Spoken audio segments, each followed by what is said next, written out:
सभी साथियों को नमस्कार।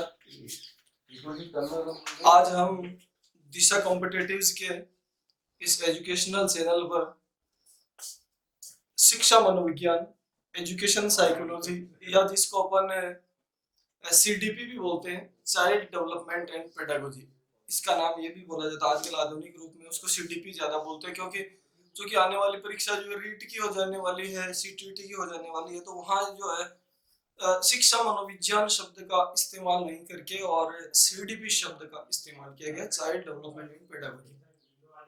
तो आज हम जो है उसी शिक्षा मनोविज्ञान के एक अत्यंत महत्वपूर्ण टॉपिक, जिसका नाम मैं अपने यहाँ लिख दे रहा हूँ। टॉपिक का नाम है संवेग एवं मूल प्रवृत्ति। संवेग एवं मूल प्रवृत्ति आज का हमारा ये शिक्षण बिंदु रहेगा। और जैसा कि अपन सब जानते हैं कि ये जो है टॉपिक राजस्थान या भारत स्तर की जितनी परीक्षा है, जैसे मान लीजिए सीटीटी है, टीएसएसबी है, केंद्रीय विद्यालय की परीक्षा है, नवोदय विद्यालय की परीक्षा है, राजस्थान में रीट की परीक्षा है, सेकंड ग्रेड की परीक्षा है, फर्स्ट ग्रेड की परीक्षा, उन सभी परीक्षाओं में ये एक अत्यंत ही महत्वपूर्ण टॉपिक साइकोलॉजी की दृष्टि से, एजुकेशनल साइकोलॉजी की दृष्टि से माना जाता है। और इसको जो है अपन अंग्रेजी का वर्जन भी, क्योंकि जब अपन साइकोलॉजी पढ़ रहे हैं तो हल्की हल्की थोड़ी थोड़ी अंग्रेजी अपन को जानना बहुत जरूरी हो जाता है, क्योंकि कई बार जो है प्रश्न हिंदी में न पढ़ के अगर अपन अंग्रेजी में पढ़ते हैं तो ऑलमोस्ट ऑलमोस्ट दो चार प्रश्न अपन एक्स्ट्रा सही करके आते हैं। तो इमोशन एंड इंस्टिक्ट जो है इसको बोला जाता है, इमोशन एंड इंस्टिक्ट बोला जाता है, इंस्टिंक्ट बोला जाता है इसको ना, संवेग एवं मूल प्रवृत्ति जो है इसको बोला जाता है। और इसके बारे में अपन अब अपना वीडियो शुरू करते हैं। तो संवेग, जैसा अपन एक एक टॉपिक, एक एक बिंदु को लेके चलते हैं। संवेग जो है उसकी अपन व्याख्या कर लेते हैं। संवेग की अपन व्याख्या करेंगे हिंदी में। यदि अपन देखें संवेग, तो संवेग जो है दो शब्दों से मिलकर बना हुआ है, सम और वेग। वेग का मतलब अपन जानते हैं, वेग का मतलब होता है गति करना, है ना। वेग का मतलब हो गया गति करना। और सम का मतलब वो समान वाला नहीं है, समान वाला सम नहीं है, इसका मतलब होता है सहित। अर्थात संवेग का सीधा सा मतलब क्या हो गया, जो गति सहित है। करने का तात्पर्य यह है कि इसका शाब्दिक अर्थ नहीं लेके अपन इसका भावात्मक अर्थ लें, तो इसका मतलब हो जाता है व्यक्ति के व्यवहार को गति देने वाली जो दशा है या गति देने वाली जो स्थिति है, उसका नाम संवेग है। अब इस संवेग को ही जो है अंग्रेजी भाषा में जो है कहा जाता है इमोशन। ये कहा जाता है इमोशन। इमोशन सब तो आपने बहुत बार सुना होगा, बहुत सारे गाने भी सुने होंगे इमोशन के, तो है ना। इमोशनल अत्याचार वाला गाना आपने सुना ही है ना। तो इमोशन जो शब्द है, इमोशन शब्द भी जो है, क्योंकि इमोशन शब्द कौन सी, कई बार इतना साधारण सा प्रश्न पूछ लिया जाता है कि इमोशन शब्द कौन सी भाषा का है, तब हमारे दिमाग में ये आ जाता है कि इमोशन शब्द जो है लैटिन भाषा का है, इमोशन शब्द जो है ग्रीक भाषा का है, कौन सी भाषा का है। तो अपन को ज्यादा कंफ्यूजन में नहीं जाना है, बिल्कुल इत्मीनान से ये बता देना है कि इमोशन शब्द जो है वो और किसी भाषा का न होकर और केवल अंग्रेजी भाषा का है, इंग्लिश लैंग्वेज का ये शब्द है। और इसके जब अपन टुकड़े करेंगे, या टुकड़े नहीं करके अपन ये देख लेते हैं कि ये जो है कौन से शब्द से बना हुआ है। अंग्रेजी के भी बहुत सारे मूल शब्द, जैसे हिंदी में हिंदी के मूल शब्द नहीं है, वैसे अंग्रेजी में भी अंग्रेजी के मूल शब्द नहीं है। तो ये जो है इमोवेयर शब्द से बना हुआ, याद रखेंगे आप, थोड़ा सा महत्वपूर्ण भी है, क्योंकि ये 11वीं कक्षा की किताब में जो अपने बोर्ड की चल रही है किताब, और चूंकि 11वीं की जो अभी वर्तमान में बोर्ड की पुस्तक चल रही है वो पूरी की पूरी एनसीईआरटी बेस्ड है। और जैसा कि अपन देख रहे हैं कि 2020-21 का जो सेशन रहेगा, उस 2020-21 के सेशन में अपन ने जो पाठ्यक्रम, जैसे विशेष रूप से मैं रीट की बात करूंगा, तो उसमें अधिकतर जो पाठ्यक्रम आ जाना है वो आएगा एनसीईआरटी का। राज्य सरकार ने इसी गाइडलाइन भी जारी कर दी है। तो उस पुस्तक में, एनसीईआरटी की पुस्तक में और राजस्थान बोर्ड की दोनों की पुस्तक में ये लिखा हुआ है। तो अपन याद रखेंगे कि ये जो इमोशन शब्द है वो इमोवेयर शब्द से बना हुआ है, और इस इमोवेयर शब्द का हल्का सा मतलब होता है जो अपन ने हिंदी में अभी अभी जस्ट पढ़ा है, इसका मतलब होता है टू मूव। और मूव का मतलब भी क्या होता है? मूव का मतलब भी होता है गति करना। तो हिंदी और अंग्रेजी दोनों वर्जन में ये बिल्कुल साफ हो गया है कि संवेग जो है ये हमारे व्यवहार को निश्चित रूप से गति देते हैं, व्यक्ति को उत्तेजित करते हैं। तो उत्तेजित दशा जो होती है उसी का नाम संवेग है ना। अगर मान लीजिए कोई अपन को एक शब्द में इसकी डेफिनेशन, एक लाइन में डेफिनेशन पूछे कि संवेग क्या होता है, तो अपन ये बता सकते हैं कि व्यक्ति की उत्तेजित दशा का नाम ही संवेग। मान लीजिए मुझे भूख लगती है, तो भूख लगती है तो मैं जो है थोड़ा उस भोजन को खोजने की कोशिश करूंगा, उत्तेजित हो जाऊंगा, तो मेरे अंदर जो भूख नाम का जो संवेग है ना वो जागृत हुआ, तब जाके मैं भोजन खोजने के लिए उत्तेजित। ठीक इसी प्रकार प्यास की आप बात कर सकते हैं, तो पानी के लिए जाऊंगा। तो जो उत्तेजित दशा है, इस उत्तेजित दशा का नाम ही क्या है? संवेग। कुछ मनोवैज्ञानिक है जिन्होंने जो है संवेगों की कुछ परिभाषाएं दी है, जिनके बारे में अभी अपन चर्चा कर लेते हैं कि कौन कौन से मनोवैज्ञानिक ने कौन कौन सी परिभाषाएं दी है। तो अगर एक शब्द की मैं बात करूं आपसे, एक शब्द की बात करूं कि संवेग क्या होता है, तो संवेग के लिए अपन लिख सकते हैं, संवेग क्या है?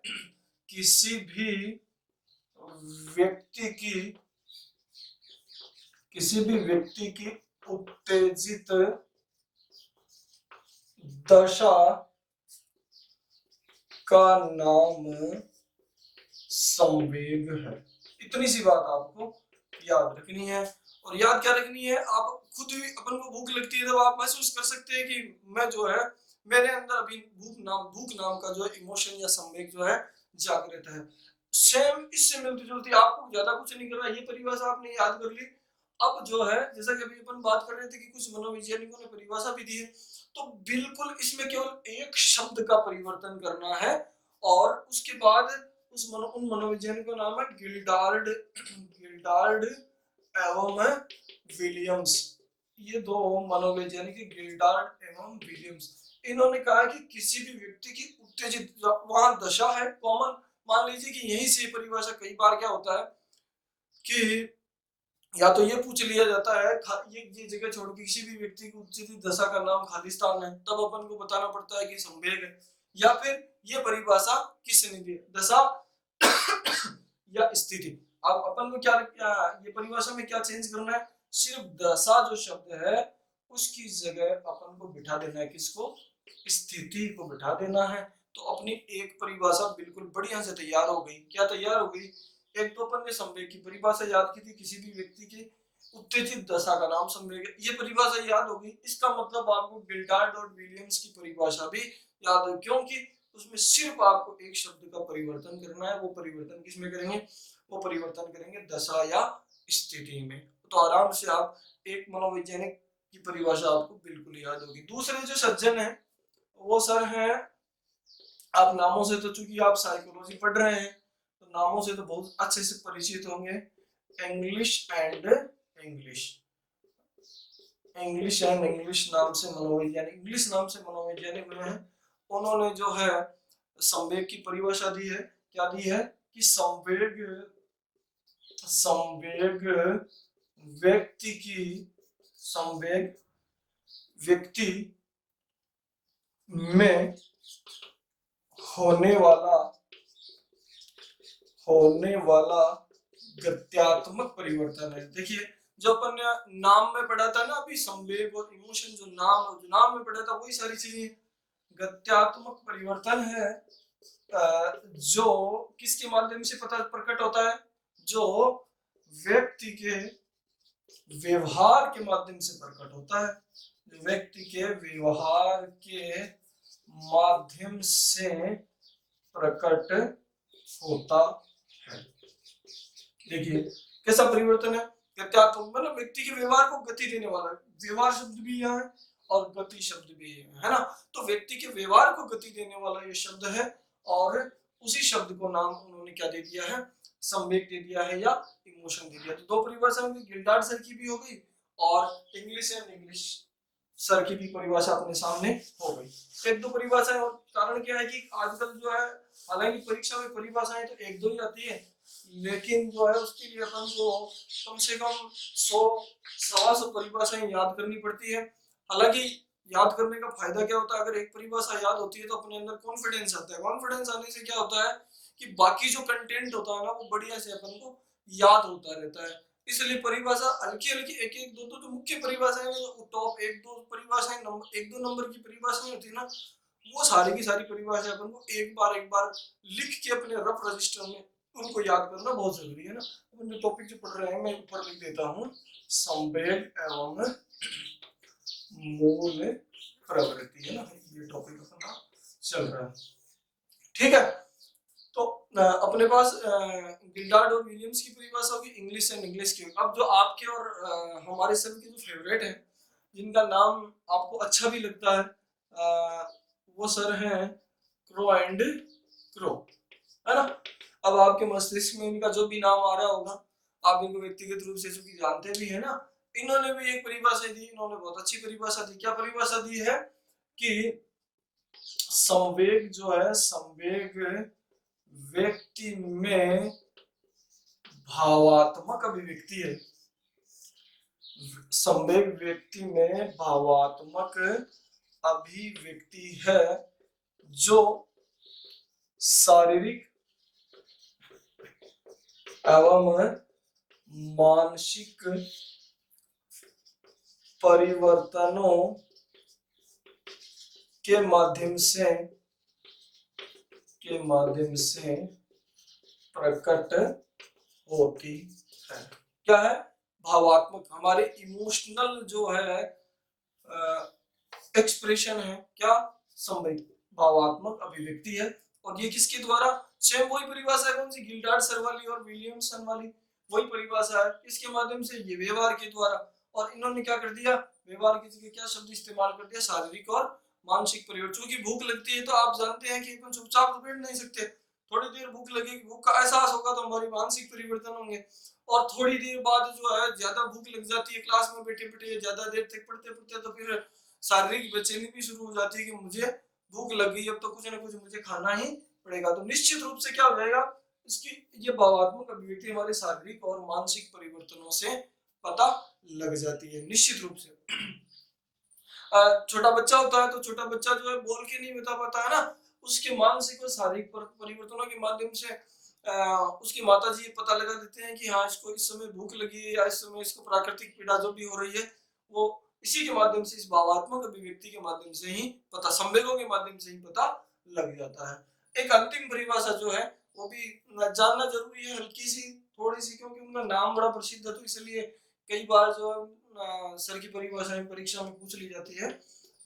गेट्स एवं अन्य, यानी गेट्स के साथ अन्य लोगों ने भी जिन जिन ने इनसे संबंधित परिभाषाएं दी उनको भी सबको इसमें ऐड कर दिया है। मुख्य रूप से कौन है? गेट्स। तो गेट्स सर ने क्या परिभाषाएं दी है? गेट्स सर ने परिभाषा ये दी है कि संवेगात्मक विकास का बालक के अन्य विकास के पक्षों से अंतर संबंध होता है, अंतर संबंध होता है।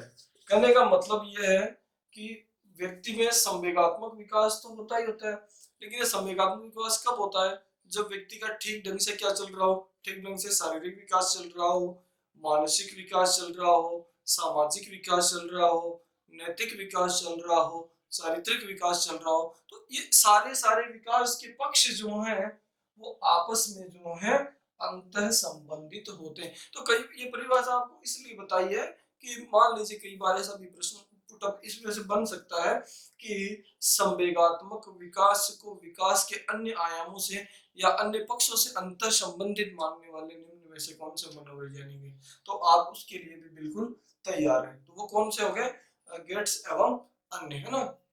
तो अपने पास संवेग की परिभाषा हो गई और संवेग से जुड़े हुए 4 मनोवैज्ञानिकों की चाहे वो गिल्डार्ड्स हो, विलियमसन हो, या फिर इंग्लिश एंड इंग्लिश हो, क्रो एंड क्रो हो, या फिर गेट्स हो, अन्य हो।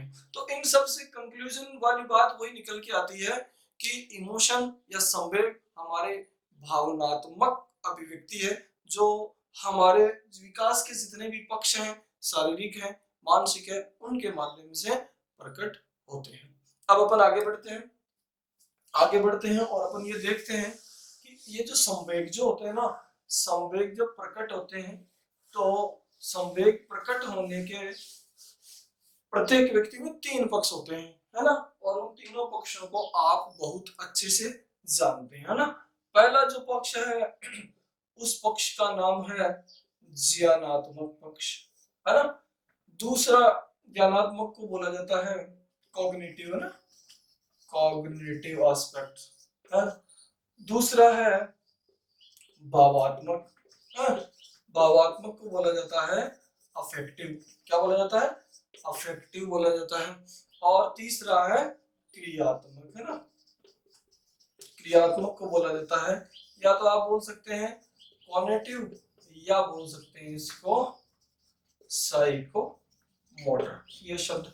अच्छा, मैं आपसे ये एक निवेदन भी ये करूंगा कि आप ज्ञानात्मक, भावात्मक, क्रियात्मक इनको याद नहीं रख के और कॉग्निटिव, अफेक्टिव और कॉग्निटिव इन शब्दों को याद रखें, क्योंकि कई अब मैं पिछली 2-3 परीक्षाओं में मैंने ये देखा है कि इस शब्द का नाम बदल के अलग अलग नाम दिए जा रहे हैं, है ना।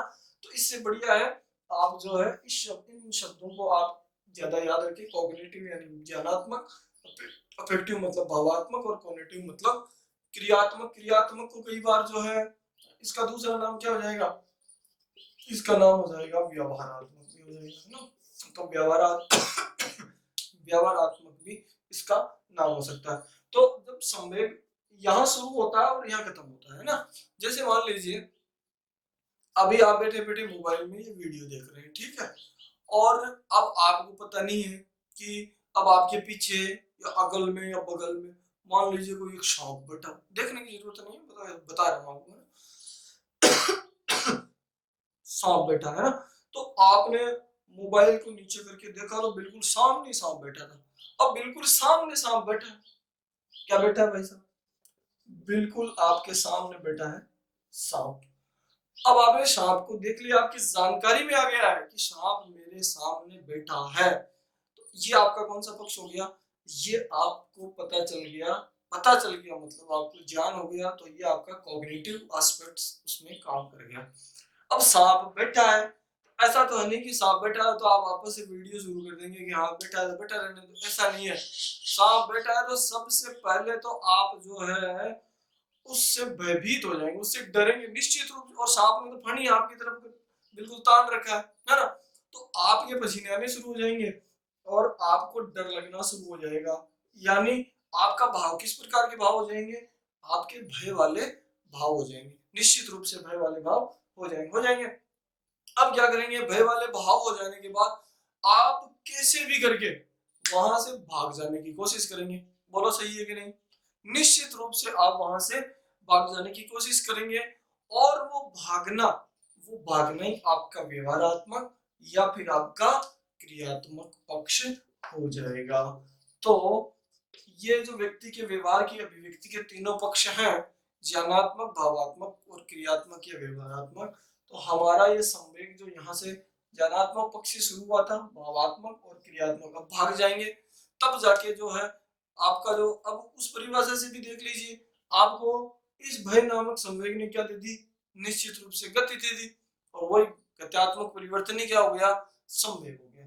तो आप समझ रहे हैं मेरे हिसाब से मैं कहना क्या चाह रहा हूँ कि तीनों पक्ष जो हैं वो हमारी एक अभिव्यक्ति से जुड़े हुए होते हैं, ठीक है। तो ये हमारे तीनों पक्ष हो गए। अब अपन आगे चलते हैं। आगे चलने पर अपन को पता चलेगा कि जो अपना एक दूसरा शब्द अपन ने देखिए यहाँ लिख रखा है, संवेग के बाद लिख रखा है मूल प्रवृत्ति, है ना। तो हमारे जो संवेग होते हैं, हमारे जितने भी संवेग होते हैं, उन संवेगों से कोई न कोई एक मूल प्रवृत्ति जुड़ी हुई होती है, ठीक। संवेगों से जुड़ी हुई होती है मूल प्रवृत्ति, ठीक है। और जैसे ही मूल प्रवृत्ति शब्द का नाम आ जाए तब अपन को क्या देखना है, मूल प्रवृत्ति नामक जो संप्रत्यय है, वो जो शिक्षा मनोविज्ञान में जब भी कई बार ऐसा प्रश्न पूछ लिया गया है, तो मतलब 2005 से 2010-12 के आसपास तक ये प्रश्न थे कि शिक्षा मनोविज्ञान में मूल प्रवृत्ति का संप्रत्यय देने वाले व्यक्ति का नाम क्या था, है ना। तब आपने बिल्कुल इत्मीनान से और आसानी से नाम लिख दिया। क्या नाम लिख दिया? विलियम मैकडूगल, है ना। तो विलियम मैकडूगल जो है वो आपके मूल प्रवृत्ति के जनक माने जाते हैं। मूल प्रवृत्ति एक पूरा सिद्धांत है और उस सिद्धांत के जनक माने जाते हैं कौन? William McDougall. मैकडूगल सर ने सन 1908 में मूल प्रवृत्ति के सिद्धांत का प्रतिपादन किया। ये बात आप याद रखेंगे, है ना। हालांकि ये प्रश्न कभी आया नहीं है, तो जो प्रश्न आया नहीं है तो उसके आ जाने की संभावना ही रहती है ना। तो 1908 में इन्होंने इस सिद्धांत का प्रतिपादन किया और कई बार ऐसा प्रश्न आ चुका है कि मैकडूगल द्वारा कितने प्रकार की मूल प्रवृत्तियां बताई गई है, ठीक है ना। तो मैकडूगल सर द्वारा कुल मिला के 14 संवेगों से जुड़ी हुई 14 प्रकार की मूल प्रवृत्तियां बताई गई है। कितने प्रकार की? 14 संवेगों से जुड़ी हुई 14 प्रकार की मूल प्रवृत्तियां बताई गई है ना। अब आजकल देखिए पिछले 2-3 साल से ऐसा ट्रेंड आया है कि प्रश्न कैसा बनता है कि मूल संवेग एवं मूल प्रवृत्ति का कौन सा युग्म असुमेलित है, ऐसा प्रश्न पूछा जाता है। संवेग एवं मूल प्रवृत्ति का कौन सा युग्म असुमेलित है, ऐसा प्रश्न पूछा जाता है, ठीक है। अब अपन को क्या करना पड़ेगा? अब ऐसा पूछा जाएगा तो अपन को कुल मिला के 14 तो संवेग याद करने पड़ेंगे और 14 प्रकार की मूल प्रवृत्तियां याद करनी ही पड़ेगी, है ना। और इनको याद करना भी चाहिए। कारण क्या है कि कहीं परीक्षा में पूछ लिया जाता है तो उत्तर अपने दिन आसान हो जाता है। तो उसके लिए क्या है कि मैंने कोशिश की है कि आपके लिए उसको मैं आसान बना दूं। उसके लिए एक छोटा सा इंसिडेंट जो है वो मैं आपको सुनाना भी चाहूँगा और बहुत सारे लोग जो हैं उसको स्वीकार भी करेंगे और उन लोगों के लिए जो वास्तव में याद करना चाहते हैं उनके लिए वो बड़ा ही आसान रहेगा, है ना। तो वो मैं आपको बता देता हूँ। जैसे मान लीजिए मित्रों, बहुत सारे लोग जो हैं गांव को छोड़कर, घरों को छोड़कर, कस्बों को छोड़कर सिटीज़ में जाते हैं, तैयारी करते हैं, कोचिंग करते हैं और निश्चित रूप से जो है किराए का मकान भी लेते हैं। कुछ लोग स्वयं पाकी होते हैं, कुछ लोग जो है टिफ़िन सेंटर पे जाते हैं। लेकिन अगर परीक्षाएं लंबी खिंचती है तो ज़्यादा बेटर ये रहता है कि कैंडिडेट क्या करते हैं कि स्वयं पाकी ही रहते हैं। और आप जानते हैं कि अपन तैयारी करने वाले लोग जो हैं कितने मेहनत करते हैं खाने पे, है ना। मतलब सुबह का खाना बन जाता है तो इंतज़ार करते रहते हैं यार अब शाम को कौन बनाएगा, और सुबह की खा लेते हैं। तो वाकई में जो है खाना बनाने को लेकर बड़े ही आलसी रहते हैं, केयरलेस रहते हैं। चाहे वो मेरे हिसाब से फीमेल कैंडिडेट हो चाहे मेल कैंडिडेट हो ना। तो ऐसे ही कोई एक लड़का है जो तैयारी करने के लिए किसी बड़े शहर में गया है ना। और एक शाम को उसको बड़ी तेज भूख लगी, है ना। तेज भूख लगी तो वो क्या करता है कि अपने इधर है, अपने रूम में देखता है कि कहीं ना भोजन खोजता है कि कहीं मुझे भोजन मिल जाए तो मैं भोजन कर लूँ, है ना। लेकिन भोजन, अब तो पता ही रहता है कितना बड़ा रूम है, तो भोजन खोजने के बाद भी उसको भोजन नहीं मिलता है। तो फिर क्या होता है, उसको जो है अपने अकेलेपन का एहसास होता है कि मैं कितना अकेला हूँ। कितना बढ़िया होता कि मैं अभी अपने परिवार वालों के पास चला जाता, है ना। ऐसी कल्पना कर रहा है कि अपने परिवार वालों के पास चला जाता, घर पहुंचकर खुशी खुशी हंसते हंसते, घर पहुंचकर खुशी खुशी हंसते हंसते पूरे अधिकार के साथ पूरी थाली भर के भोजन लेता और आत्म अभिमान और गौरव के साथ उस भोजन को मैं ग्रहण करता। और भोजन को ग्रहण करता जो ठीक है, लेकिन आज ये इतना जो मेरी आत्मा जो हीन हो गई है, मेरे अंदर जो दीनता आ गई है, वो दीनता भी मेरे अंदर नहीं आती, है ना। वो बेचारा ऐसा सोच रहा है ना। अपन को क्या करना है कि आप भले ही वीडियो को दोबारा पलट के देख लेना, मैंने जो शब्द बोले उन शब्दों पे थोड़ा विशेष आपको जोर देना। अब क्या होता है, ये तो कल्पना थी तो भूख तो लग ही रही थी, संवेगात्मक परिवर्तन तो शारीरिक मानसिक परिवर्तन तो हो ही रहे थे। तो वह किचन में जाने लगा कि कुछ मिल जाए बना लो खाने के लिए। उतने में वो बोलता है कि मेरे आश्चर्य का कोई ठिकाना नहीं रहा जब उसने जाना कि उसका मकान मालिक, अब आप मकान मालिक के बारे में जानते ही हैं कि उसका मकान मालिक वात्सल्यपूर्ण नजरों से अपनी संतान की तरह खाना लेकर बिना भय के अपने घर से पलायन करते हुए अपने घर से पलायन करके मेरे पास पहुंच जाता है। और जैसे ही वह मेरे पास पहुंचता है तो मेरे अंदर उन मकान मालिक को देखकर इतनी करुणा जागृत होती है कि मैं जो है उनकी शरण में जाने को तैयार हो जाता हूँ और उनके प्रति मेरी जो घृणा होती है उसकी जो है वो निवृत्ति हो जाती है।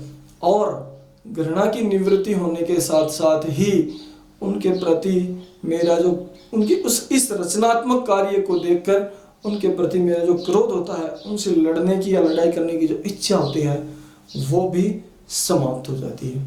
मित्रों, ये एक, हालांकि इसमें थोड़े से क्लिष्ट शब्द मुझे पता है कि शामिल हो गए हैं, लेकिन फिर भी अगर आप इसको दो तीन बार इसको घुमा के वापस देख लेंगे तो ये थोड़ा सा क्या है कि बात सारी कॉमन ही है कि एक लड़का जो है उसको भूख लगी थी, खाना बना नहीं रहा था और उसका मकान मालिक खाना लेके आया और उसके मकान मालिक के प्रति विचार चेंज हो गया। बात इतनी सी है, लेकिन थोड़ा शब्दों में पिरोने की कोशिश की है। तो आप थोड़ा सा क्या है कि इनको आप एक दो बार घुमा के देख लेंगे तो थोड़ा, मैंने दो तीन बार बोलने की भी कोशिश की है, तो एक दो बार घुमा के देख लेंगे तो थोड़ा सा आपके ज़्यादा बढ़िया से समझ में आ जाएगा, मेरे हिसाब से। मैं ये मान के चल रहा हूँ, है ना।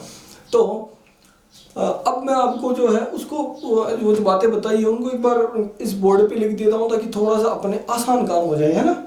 उसको अपन देख लेते हैं, है ना। तो बात क्या थी? बात ये थी कि लड़के को क्या लगती है, लड़के को जो है वो लगती है भूख लगती है।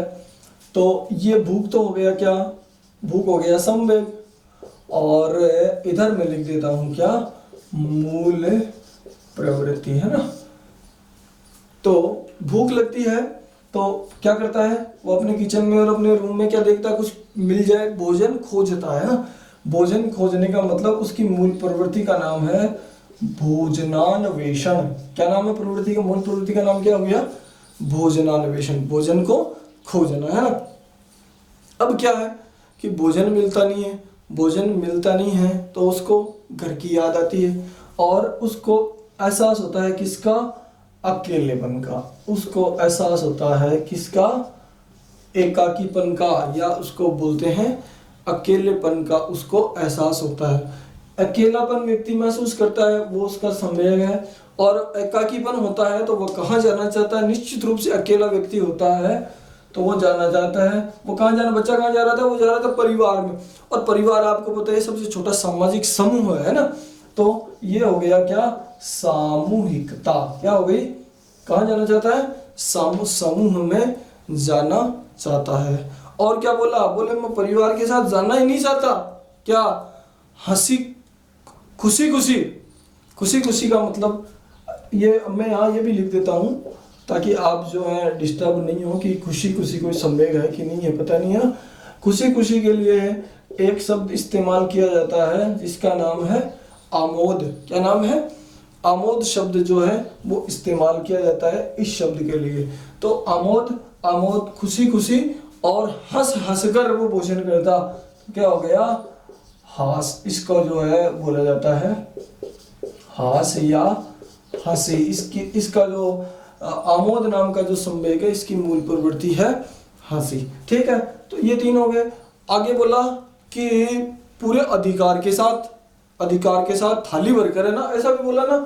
तो एक अधिकार नाम का संवेग भी है।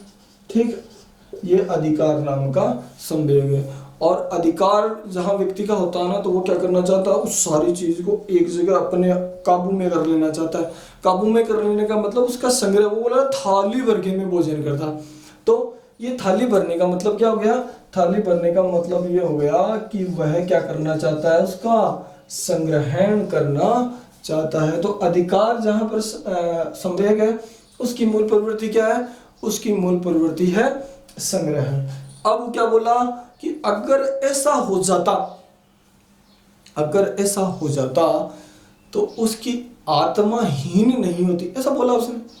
आत्माहीन का मतलब व्यक्ति अपने आप को ही धिक्कारने लग जाता है, यानी अपने आप को असहाय सा महसूस करने लगता है। आत्महीनता व्यक्ति में आ जाती है तो वह अपने आप को बिल्कुल जो है दीन समझने लग जाता है कि आत्माहीन नहीं होती और मेरे अंदर जो है ये दीनता भी नहीं आती। निश्चित रूप से ऐसे ही वो कल्पना कर रहा था लेकिन वास्तविकता थी नहीं। तब वो क्या बोला कि मैं खाना बना लेता हूँ। उतने में जो है उसने बोला कि उसके आश्चर्य का कोई ठिकाना नहीं रहा। आश्चर्य का कोई ठिकाना नहीं रहा। कब नहीं रहा? जब उसने जाना, और जानने की इच्छा आप जानती हैं क्या होती है? क्या जाना? जिज्ञासा जाना है ना। क्या जाना? जब उसने जाना कि उनका मकान मालिक जो है, उनके ऑनर जो है, वो क्या कर रहे हैं? वो जो है वात्सल्य पूर्वक नजरों से, है ना। तो ये भी एक संवेग है। कौन सा वाला?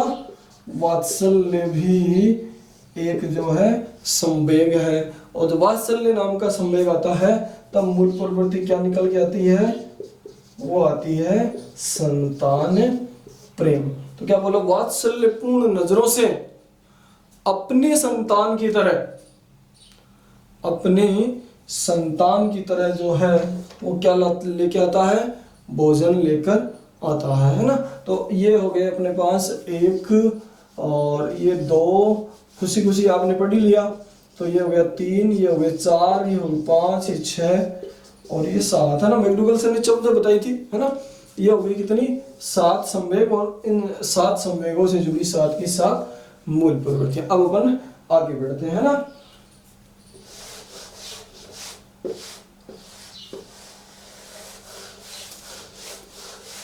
आगे 8वीं। अब उसने क्या बोला? बच्चे ने, उस लड़के ने बोला कि बिना किसी भय के, है ना, बिना किसी संवेग और मूल प्रवृत्ति का, यहाँ देखिए क्या बनी, बिना किसी भय के, बिना किसी, ये लो साहब, ये आ गया क्या? भय। बिना किसी भय के क्या करके? अपने घर से पलायन करके, अपने घर से पलायन करके। भय जो अभी भी अपन ने पढ़ा था नहीं कि वो आप मोबाइल देख रहे थे और वो सांप आ गया था और आप भाग गए थे। तो भागना ही क्या? पलायन का मतलब चले जाना। तो भागना ही क्या है? पलायन है ना। तो भय से पलायन, पलायन कर दिया। पलायन के बाद जब अपन आगे आएंगे, पलायन के बाद जब अपन आगे आते हैं तब क्या बोला लड़का कि उनके इस काम को देखकर, कौन से वाले, भोजन वाले को, काम को, है ना। लेकिन यहाँ अपने पास एक संवेग और है, काम, है ना। काम का यहाँ मतलब है सेक्सुअल डिजायर, है ना। काम का मतलब क्या है, सेक्सुअल डिजायर है। और ये हो गया काम भावना, है ना। ये जो है इसकी मूल प्रवृत्ति। काम को देखकर उनके प्रति, किन के प्रति, मकान मालिक के प्रति उस कैंडिडेट के मन में जो भी घृणा थी, जो भी घृणा थी, उस घृणा की क्या हो गई, निवृत्ति हो गई। उस घृणा की निवृत्ति हो गई। इतना बढ़िया काम किया, है ना। तो घृणा की निवृत्ति हो गई। उसके बाद लड़का क्या बोलता है कि उनके इस रचनात्मक कार्य, ये हो गई क्या, रचनात्मकता। रचनात्मकता होती है ना जिसको आप बहुत अच्छे से जानते हैं, है ना। और इस तरह की बुद्धि वाले बच्चों को आप सृजनात्मक बोलते हैं। रचनात्मकता का मतलब क्या हो गया, सृजनात्मकता। तो रचनात्मकता, रचनात्मकता जहाँ होती है ना, वहाँ कुछ नए बनने का या नए होने का भाव निहित होता है ना। तो उस नए होने या नए बनने के भाव को बोला जाता है क्या, कृति भाव, है ना। क्या बोला जाता है, कृति भाव बोला जाता है। रचनात्मकता हो गई। रचनात्मकता को देखकर, उनकी उस रचनात्मकता को देखकर उस बालक के मन में, उस बालक के मन में मकान मालिक के प्रति जो भी क्या था, क्रोध था। क्या था, जो भी क्रोध था, वो सारा का सारा क्रोध जो है, क्रोध और लड़ाई करने की इच्छा, ऐसा था, क्रोध और लड़ाई करने की इच्छा जो है, लड़ाई करने की इच्छा को, युद्ध करने की इच्छा को एक शब्द में बोला जाता है क्या, युयुत्सा। क्या बोला जाता है, युयुत्सा बोला जाता है। ठीक है। तो क्रोध समाप्त हो गया, तो युद्ध करने की इच्छा भी समाप्त हो गई।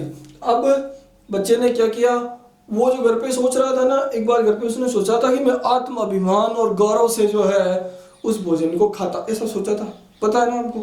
तो अब वो ये सारा क्रोध समाप्त हो गया, तब जो है बच्चे में जो है क्या जागृत हो गया, आत्माभिमान जागृत हो गया। आत्माभिमान जागृत हो जाने का मतलब क्या है कि उसमें कौन सा भाव आ गया, बच्चे में कौन सा भाव आ गया, गौरव का भाव जो है वो जागृत हो गया, है ना। तो 7 अपन ने पहले पढ़ लिए थे, आत्माभिमान 7 पढ़ लिए और 6 ये हो गए। एक बार इनको मैं मिटा देता हूं, उसके बाद अपन आगे बढ़ते हैं। तो इनको एक बार अपन मिटा देते हैं और फिर अपन आगे बढ़ते हैं, है ना। तो ये अपने पास 13 हो गए। और अंत में लड़का क्या बोलता है, अंत में लड़का ये बोलता है कि उन मकान मालिक की मुझ पर इतनी करुणा देखकर, दया, ममता, करुणा, ये देखकर मेरी इच्छा होती है कि मैं उनकी शरण में चला जाऊं, शरणागति में जाने की उनकी इच्छा होती है ना। तो एक बार हल्के से जो है अपन लोग इस जो इंसिडेंट आपको बताया, एक बार हल्का सा इसको दिमाग में रख लेंगे और इसके शब्द जो हैं, जो अब थोड़ा आगे पीछे हो गए होंगे, आप देख लीजिएगा, है ना। तो उनको आप याद करके, और ये अपने जो 11 प्रकार के जो संवेग, 14 प्रकार के जो संवेग हैं और उनसे जुड़ी जो मूल प्रवृत्तियां हैं, उन संवेगों और मूल प्रवृत्तियों को आप इत्मीनान से याद रख सकते हैं, है ना। तो आप इसको याद भी रख लेंगे। 1908 में मैकडूगल सर ने ये सारी के सारे संवेग और मूल प्रवृत्तियां अपन को बताई थी। अब 1-2 फैक्ट्स हैं संवेग और मूल प्रवृत्ति के बारे में, उनके बारे में अपन जान लेते हैं ना। तो शिक्षा मनोविज्ञान के संदर्भ में यदि अपन बात करें, शिक्षा मनोविज्ञान के संदर्भ में यदि अपन बात करते हैं, तो हम पाते हैं कि JB Watson, John Broadus Watson sir का नाम आपने सुना ही है ना। वाटसन ने संवेगों पर सबसे पहला प्रयोग किया था, है ना। संवेगों पर पहला प्रयोग करने वाले मनोवैज्ञानिक, शिक्षा मनोविज्ञान के क्षेत्र में जेबी वाटसन माने जाते हैं। और जेबी वाटसन ने जो है इन 3 संवेगों को, है ना, कौन से 3 संवेग है, पी के भी है, पी के बी है ना। तो ये जो 3 संवेग है ना, कौन कौन से हैं, पी से अपने पास है प्रेम, के से अपने पास है क्रोध, और बी से अपने पास है भय।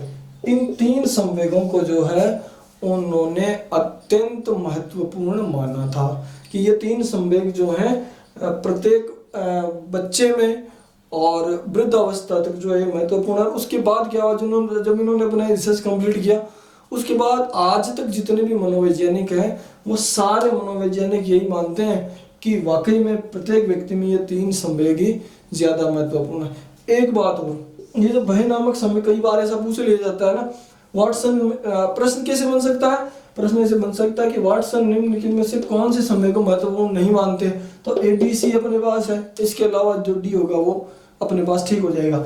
इसके अलावा ऐसा माना जाता है कि मैकडूगल सर और गिलफोर्ड सर वैसे मूल रूप से तो बुद्धि के त्रिआयामी सिद्धांत से जुड़े हुए हैं, लेकिन गिलफोर्ड सर और मैकडूगल सर दोनों ने ही भय नामक संवेग को सर्वाधिक महत्वपूर्ण माना है।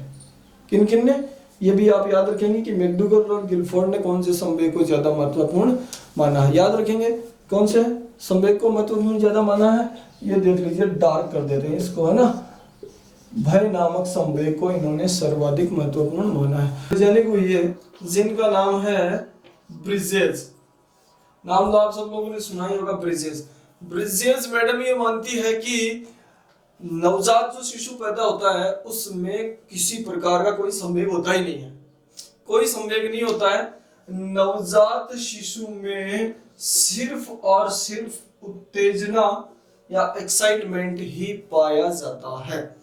प्रश्न कैसे बन सकता है, प्रश्न ऐसा बन सकता है कि कौन मनोवैज्ञानिक ये मानते हैं कि नवजात शिशु में कोई संवेग नहीं होता है। अपना उत्तर क्या हो जाएगा, अपना उत्तर हो जाएगा ब्रिजेस।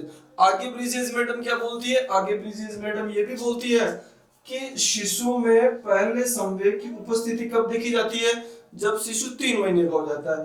3 माह के शिशु में पहला संवेग आता है और उस पहले संवेग का नाम इन्होंने दिया है, क्या दिया है, नाम दिया है व्यथा। व्यथा के अलावा इसी संवेग का नाम पीड़ा भी है, इसके अलावा इस संवेग का नाम कष्ट भी है, इसके अलावा अगर आप इसको अंग्रेजी में बोलते हैं तो इस संवेग का नाम है डिस्ट्रेस। तो आप देखिए सारे के सारे नाम ही जो है कष्टप्रद है, इसलिए उनका मानना है, ब्रिजेस मैडम का मानना है कि नवजात शिशु में जो पहला संवेग बनता है, उत्पन्न होता है, वो पॉजिटिव नहीं होकर नेगेटिव होता है, सकारात्मक नहीं होकर नेगेटिव होता है। एक सर्जन और हैं जिनका नाम है जोन्स। देखिए आपको 3 ही नाम तो याद रखने हैं, है ना, नाम तो हालांकि 5-6 आ गए हैं, लेकिन आपको 3 ही नाम याद रखने हैं। कौन से, वाटसन हो गया, ब्रिजेस हो गया, जोन्स। जोन्स सर क्या बोलते हैं, जोन्स सर ये बोलते हैं कि 2 साल तक, 2 साल का जो शिशु होता है उसमें भय नामक संवेग होता ही नहीं, डर लगता ही नहीं है। यही कारण है कि आपने कई बार देखा होगा 2 साल का बच्चा होता है वो कहीं से भी कूद जाता है, या फिर सांप होता है ना, सांप को भी हाथ में पकड़ लेता है, उसमें डर नाम की कोई चीज होती नहीं। लेकिन 3 साल का बच्चे को अगर आप अंधेरे में अकेले छोड़ेंगे तो वो डरने लग जाता है।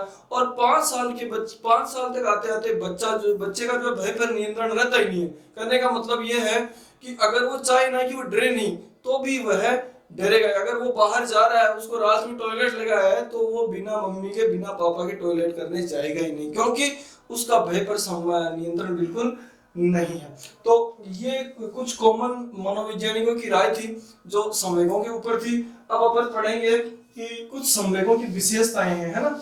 उन विशेषताओं पर हल्की सी, हालांकि इतना कुछ पढ़ने के बाद आप विशेषताएं आप अपने आप निकाल सकते हैं कि संवेगों की क्या विशेषताएं होती है, क्योंकि इतना विस्तृत आपने 40-45 मिनट की क्लास ले ली है, तो आप इतना विस्तृत आप समझ गए, खुद आप निकाल सकते हैं। फिर भी अपन एक कैटेगरी बना लेते हैं, 2-3-4 विशेषताएं। ये विशेषताएं इसलिए लिखवाई भी जा रही है कि कई बार प्रश्न ऐसा पूछ लिया जाता है कि निम्नलिखित में से कौन सी एक संवेग की विशेषता नहीं है ना, तो आप ध्यान देंगे, क्या देंगे, सबसे पहली विशेषता, संवेग जो है वो उनको अभिव्यक्त करने के जो तरीके होते हैं, संवेग की अभिव्यक्ति का जो तरीका होता है वो जन्मजात होता है। अब इसका मतलब क्या है, इसका मतलब यह है कि आपको अचानक मान लीजिए कोई सांप नजर आ जाए, तो कुछ लोग तो जो है बिल्कुल एकदम शांत रहेंगे, सांप नजर आएगा इसका मतलब भय संवेग है, कुछ लोग तो चुपचाप वहां से निकल जाएंगे, और कुछ लोग इतनी जोर से चीख मारेंगे कि अड़ोसी और पड़ोसी सारे इकट्ठे हो जाएंगे। तो ये जो तरीका जो है ये जन्मजात होता है ना। दूसरी जो विशेषता अपन देखें तो इनकी अभिव्यक्ति जो होती है ना वो यकायक होती है ना, अचानक ही संवेग की अभिव्यक्ति जो है वो होती है, यकायक अचानक जो है संवेग जो है उसकी अभिव्यक्ति। अब वो जो चीखता है या फिर चुपचाप निकलता है या फिर भागता है, तो ये सारे के सारे जो सिम्टम है, जो विशेषताएं हैं वो संवेग की। तीसरी, अगर अपन इस विशेषता को कैटेगराइज करें तो यदि कोई प्रशिक्षण अपन को दे, ऐसा नहीं कि संवेग की प्रकृति जो जन्मजात होती है तो उसको बदला नहीं जा सकता, प्रशिक्षण एवं अभ्यास के द्वारा क्या किया जा सकता है, संवेगों के प्रकटीकरण के तरीके को बदला जा सकता है ना। कैसे बदला जा सकता है, आम भारतीयों में एक विशेषता होती है कि भारतीय जब लड़कियां 13, 14, 15 साल की होती है और वो जोर जोर से हंसती है ना, तो जोर जोर से हंसती है तो घर वाले उसको टोकते हैं कि चुप कर, ऐसे नहीं हंसना, तुझे अगले घर जाना है ना। तो वो क्या करते हैं, उसको प्रशिक्षण देते हैं, उससे बार बार अभ्यास कराते हैं, फिर जो है वो लड़कियां जो है, ये कॉमन उदाहरण दे रहा हूँ, सब जगह ऐसा हो सकता है नहीं होता हो, लेकिन ये कॉमन उदाहरण है कि उसके द्वारा फिर वो जो है ना व्यवहार का जो तरीका, संवेग की अभिव्यक्ति का जो तरीका है वो तरीका बदल जाता है ना। आगे चले तो आगे अपन ने एक बात पढ़ी थी कि संवेगों के माध्यम से शारीरिक और मानसिक परिवर्तन होते हैं, ये अपन ने पहले पढ़ लिया, शारीरिक एवं मानसिक परिवर्तन संवेगों के माध्यम से होते हैं। एक और इसकी बड़ी अच्छी विशेषता है कि जब ये संवेग संकट की स्थिति में क्या करते हैं, संकट की स्थिति में व्यक्ति को ज्यादा सक्रिय कर देते हैं, व्यक्ति को ज्यादा सक्रिय कर देते हैं। कभी भी जब भी हमारे संकट आता है तो हम चौकन्ने हो जाते हैं, हमारा ध्यान जो है ना वो उस चीज पर ज्यादा फोकस हो जाता है। तो संकट जब भी कभी आता है तो ये संवेग हमें उस समस्या का सामना करने के लिए ज्यादा एक्टिव कर देते हैं। अंतिम इसकी विशेषता के रूप में पढ़ेंगे तो अपन ये पढ़ सकते हैं कि प्रत्येक जो संवेग होता है उस संवेग का एक व्यवहारात्मक पक्ष होता है, यानी कोई भी संवेग, जैसे अपन ने 14 संवेग तो मैकडूगल सर के पढ़े, तो प्रत्येक संवेग का एक व्यवहारात्मक पक्ष होता है ना। तो ये जो है अपन ने 4-5 विशेषताएं जो है संवेगों की कैटेगराइज की है। तो आज की वीडियो में फिलहाल अपन इतना ही पढ़ेंगे, और मैं विशेष रूप से आपसे ये निवेदन करूंगा कि जो आपको एक मैंने उदाहरण समझा है, अगर आप उस उदाहरण को ढंग से पढ़ेंगे, हो सकता है थोड़ी बहुत ऊपर नीचे उसमें रही हो, लेकिन उस उदाहरण को आप ढंग से समझ लेंगे तो ये 14 प्रकार के संवेग, इनकी विशेषताएं और जो 2-3-4 मनोवैज्ञानिकों के नाम दिए हैं वो आप पूरी तरह कंठस्थ याद कर लें। बहुत कुछ मैंने इसमें डालने की कोशिश की है, फिर भी यदि आपको कहीं कोई दिक्कत आए तो आप कमेंट बॉक्स में कमेंट करें, और अगर आपने चैनल सब्सक्राइब नहीं किया है तो चैनल को सब्सक्राइब कीजिए और पूर्ण मनोयोग से तैयारी कीजिए। धन्यवाद।